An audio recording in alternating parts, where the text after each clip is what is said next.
So this slide I have mounted here. This is esophagus. So you can see this is the epithelium or the luminal aspect of the esophagus. So you can see how it is a transfer section of the esophagus. So we can see along that it is having the wavy line. Okay. So this projection of the epithelium or the mucous membrane actually projecting into the lumen is due to the longitudinal folds on the mucosa of the esophagus.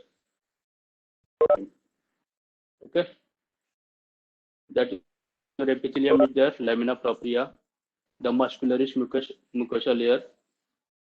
Okay, then some mucous layer will be, and this is the muscular layer. So as we know, the upper third of the esophagus is having in their muscular layer the skeletal or striated muscle, that is skeletal muscle, and in the lower two-thirds of the esophagus, it is having transition from the skeletal muscle to the smooth muscle. So this slide I have chosen, so this is skeletal muscle actually. So how will you identify the esophagus if you are given this for discussion? So just when you will see the slide by the naked eye, you will see this is transfer section of some luminal organ, okay, some tube, and you can clearly see the inner surface. The internal surface is having the wavy outline. It is having which type of the epithelium it is having? Esophagus, non-containerized stratified stomachal epithelium. Very good. So you can see now on this the basal. This is the apical surface or luminal surface of the epithelium. Okay. This is the lumen. Okay. So you can see in the lumen there has been some tissue has been detached due to the artifact. So just this is the whole lumen, this white color, and this is luminal surface of the epithelium. This whole layer of the epithelium, and this is dark colored basal layer lying over the basement membrane. So just remember here that you can find the pattern of this, the basal layer of this, or basal surface of the epithelium. It is also wavy in nature. I mean, it is giving projection inside the lamina propria, okay, and getting the projection from the lamina propria. It is same as the, okay, we have seen epidermal peg and this dermal projection. Fine. So this is it is same. You can find the basal layer is projection. Okay.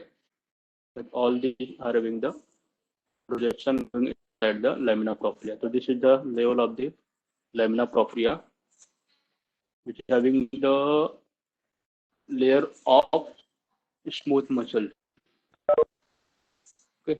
You can find this is the layer of the some smooth muscle known as the muscularis mucosae. So they are not prominently present in esophagus, but in other part of the GIT they are present. It is the loose connective tissue. Lamina propria is the example of loose connective tissue. Okay, it is having the blood vessels, lymphatics, and the nerve. So the blood vessels are giving the blood supply of this part, and by diffusion, the nutrition are going to the epithelium because epithelium here are avascular. Then some mucous layer, and then it comes the muscle layer. So you can see you have seen already the skeletal muscle, and so the skeletal muscles are there. So they will be having also their no supply. Fine. So they will be having the blood vessel no supply over there. The outermost layer is sorry, sheath not adventitious layer. I'm taking my word. It is adventitial layer. I will write. So this is the adventitial layer. Adventitia. ADVENTICTIAL. Okay. So first layer is the mucosa, inner to outer. Okay. Layer is consisting of the epithelium basement membrane, lamina propria. Then comes the submucosa, muscular layer, and then the adventitial layer or the serous layer, depending on the presence of peritoneum or not. So just I will show you the slide directly. Okay. So this is the shape figure. So in a darker line, you can see this is mucous membrane. Okay, with the epithelium and the lamina propria. Beyond that, and the outermost layer is the muscular layer along with the adventitial layer. So you can find the projection of the epithelium inside the or mucous membrane, whole mucous membrane inside the lumen. Okay.